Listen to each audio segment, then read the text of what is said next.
Radio SI Main Stage. Tako, spoštovane in spoštovani, 8:41 minut, čas je za zadnji main stage pomladansko-poletne sezone, kot se spodobi na strehi in kot se spodobi številčno. Žan Serčič, lep pozdrav. Lep pozdrav tudi vama v studiu in pa vsem, ki poslušate Radio SI. Jutro. Sonce bo, ne? Vročina bo. Je že, ja. Je že, pa s seboj si pripeljal cel kombo.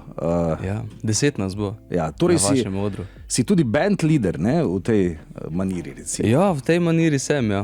V tej maniri sem in ja, biti band leader je malo drugače kot sam pevc, ampak sem zelo vesel, ker imam tako super ekipo in ne rabim kaj dosti lidati, sam povem, te komade špilamo, vsem jasno.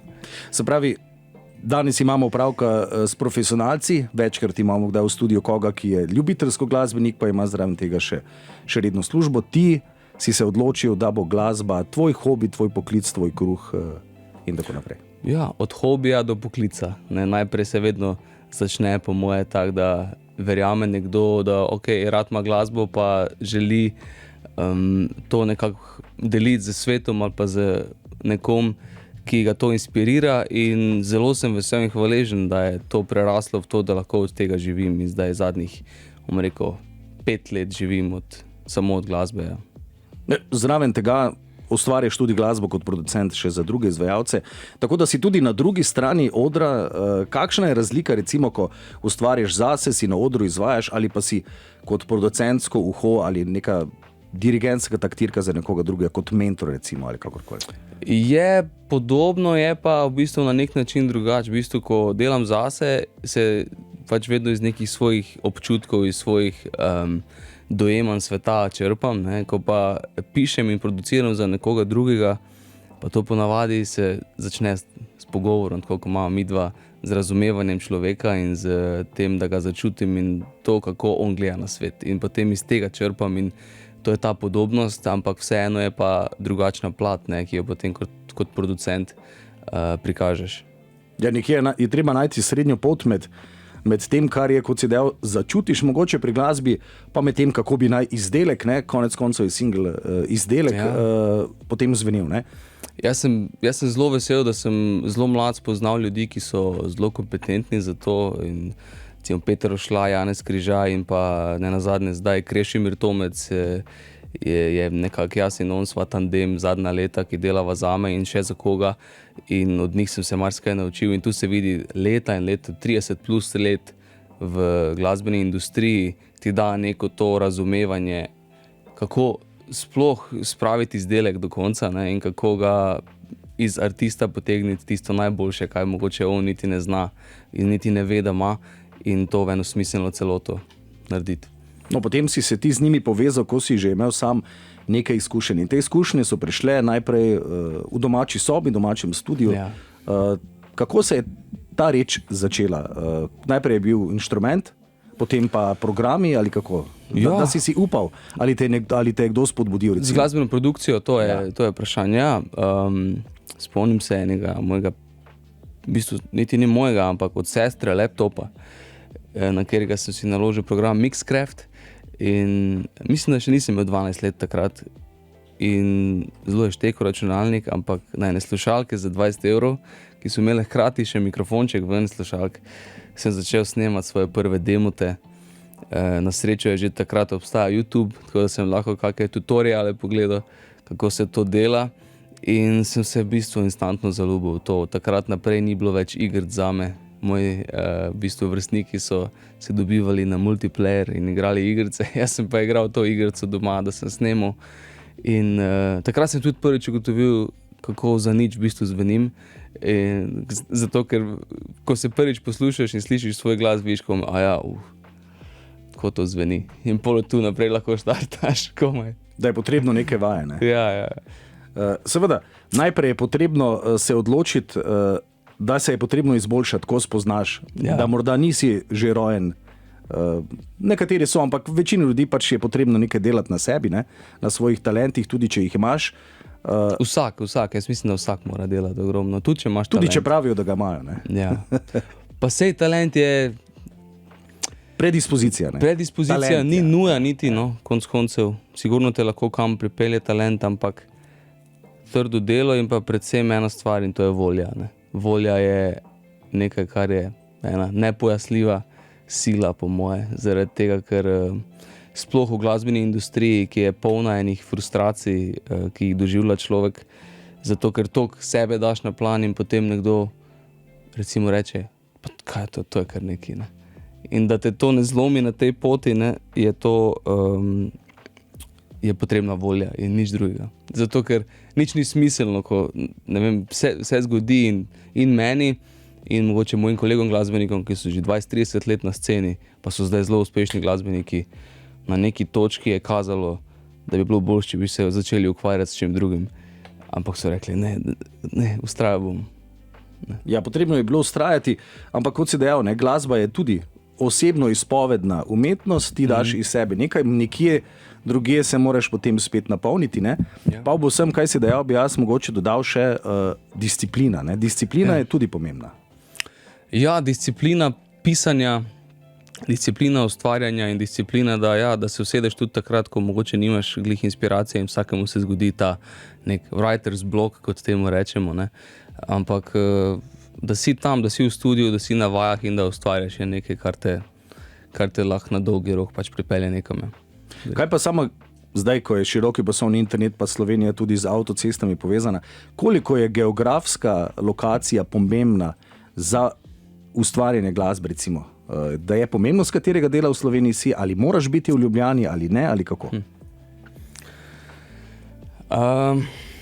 Zame osebno bom govoril, zato ker imam pač svoje izkušnje s tem, da jaz sem pač Štajerec, jaz sem iz Lenarta in meni se je zelo naporno začelo zdeti to, da se vozim po 5-krat na teden v Ljubljano na medijske obveznosti, na vaje, enostavno so te stvari oziroma so recimo studiji glasbeni in pa tudi snemalni studiji so v Ljubljani in je nekako centralizirano vse.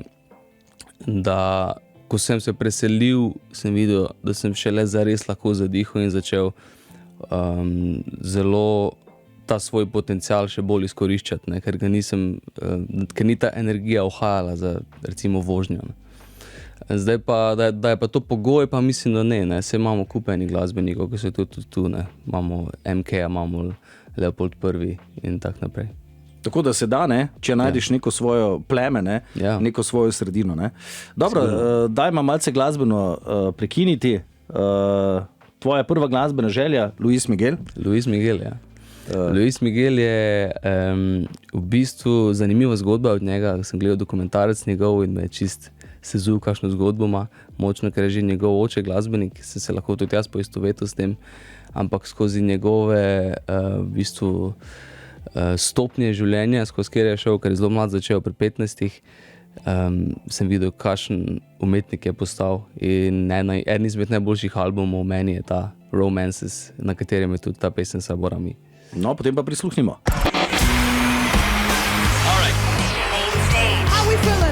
Radio SI Main Stage. Radio SI Main Stage, Žan Serčič je z nami. Dobro jutro še enkrat. Dajva malo samo omeniti še eno, se zdi fair, tudi ekipo, ki si jo zraven pripeljal. Z veseljem. Z največjim veseljem. In sicer v bistvu 3 od teh skladb, ki sem jih danes izbral, so skladbe, pri katerih ali so sodelujoči ali pa so celo glavni izvajalci ljudje, ki so danes z mano na strehi. In sicer kar v bistvu z mano vred 10-članska zasedba, 9 jih je na kitari Matic Smolnikar, na bras sekciji oziroma trobenta Rok Nemanič, saksofon Matija Marion, oba sta člana zasedbe Balkan Boys, ki so isto imeli 15 let, letos tako kot tudi jaz. Na perkašnih, na perkusijah oziroma tolkalih je Blaž Kores, ki je v bistvu Štajerc, isto kot Matej Horvat, član zasedbe City Hlapci. On je bil v bistvu na Radiu Maribor, točno, ja, v tej hiši, no pravzaprav sva midva prvi moj komad 15 let nazaj skupaj posnela, tako da imava zdaj en tak reunion zadnji 2 leti. Žan Markič je na klaviaturah, zelo sposoben fant mojih let, ki je tudi skladatelj. Ariana Lukas, Ariana je recimo ena izmed teh, ki sem jo izbral za to, da se predvaja skladba je pevka slovenska odlična in mislim, da ima super prihodnost na naši sceni. Daniel Bogataj na violini in mandolini in kitari in vokalu, res multiinstrumentalist in zelo talentiran fant. In pa, tako sem ga že prej omenil, tandem Krešimir Tomec. Krešimir Tomec je ustanovitveni član skupine Kubizmo, kjer sem tudi izbral za kasnejšno predvajanje in pa človek, od katerega sem se marsikaj naučil o glasbi in o življenju. Ja. Na bas kitari, evo to. Nekateri, ki si naštel med drugim Krešimira in tudi Daniela, smo že sicer tudi že gostili v okviru drugih zasedb, seveda na main stage-u. Tako da ne pač dejstvo, kot si dejal, priča, da si seboj pripeljal profesionalci, ki vedo, zakaj se gre. Dejal si svojo 15-letnico, ne? Če zdaj nazaj pogledaš, ne bom te vprašal, kaj bi spremenil, ker vsaka reč, ki je bila, kot je bila, te je pripeljala do tega, kje si zdaj. Ampak, če pa bi te nekdo vprašal, ne, da pride nek, spet ne, kaj si rekel, 12-letni mulc, ne, in reče, stric Žan, kaj mi priporočaš, bi mu rekel en stavek ali bi rekel mali Vidoboš ali kaj? Ne, si dobro si omenil prej, ker vse, kaj se mi je zgodilo, se je moglo tako zgoditi. Ne? In vse, kar bi, recimo jaz lahko tako zdaj pogledam nazaj, če bi zdaj srečal malega Žana, ne, 15 let nazaj, bi mu rekel, bodi potrpežljiv, pa naj volja ne ugasne, ker vmes je že, priznam, malo volja ugasnila od vseh frustracij, ki se naberejo in dvomov. Ne? In čim manj dvomiti, ampak vseeno biti odprt za to, da se učiš od ljudi, ki so šli po tej poti. Ni nujno, da greš po isto težki poti kot oni in lahko si kaj pokrajšaš. Za vse ostalo pa je tu potrebna samo tudi en pravi moment in sreča. Ne? V pravem momentu se ti mora nekaj zgoditi in moraš biti pripravljen na to, ko se ti zgodi. Ja, torej stopnicam se ne gre izogniti, ne? Je pa seveda več različnih stopnišč na voljo. Ja. Dobro, glej, zdaj te bomo pustili, da z ekipo malce nastavite zvok. Ko bo to porihtano, se oglasiš ponovno nazaj, da poveva kaj in kako glede današnjega nastopa. Hvala za enkrat. Super, hvala vam.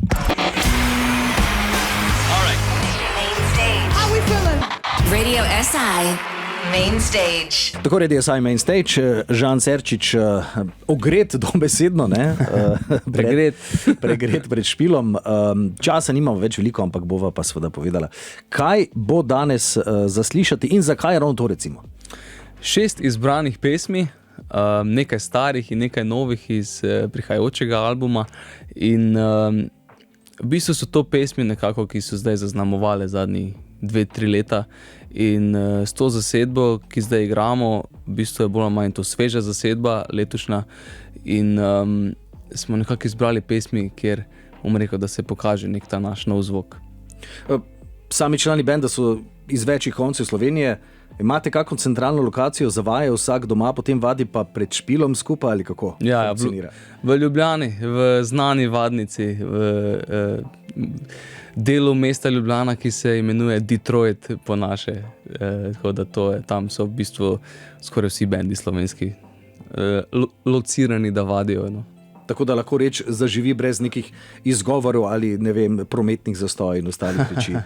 Prej sem te še hotel vprašati, koncert te napolni, ne?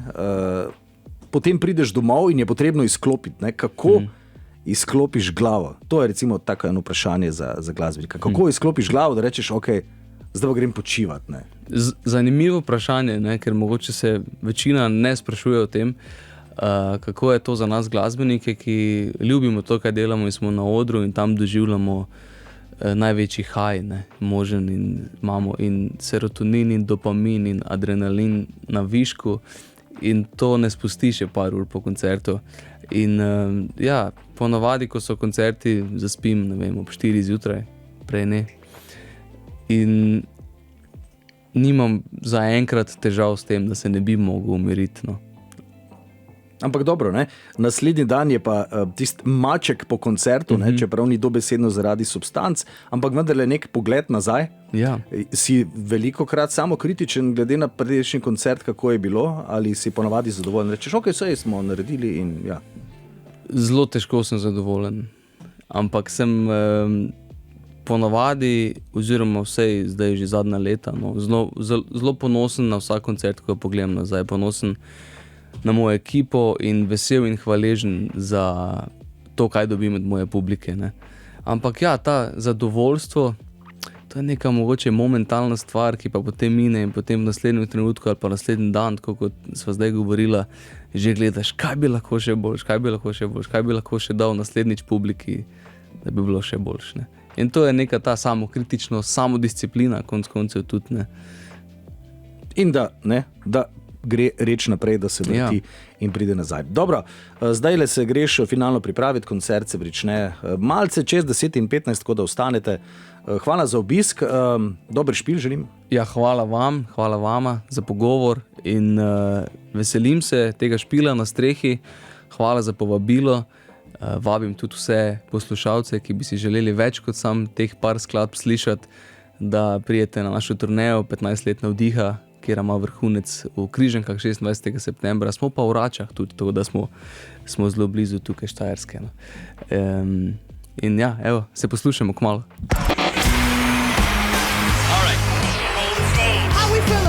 Radio SI Main Stage.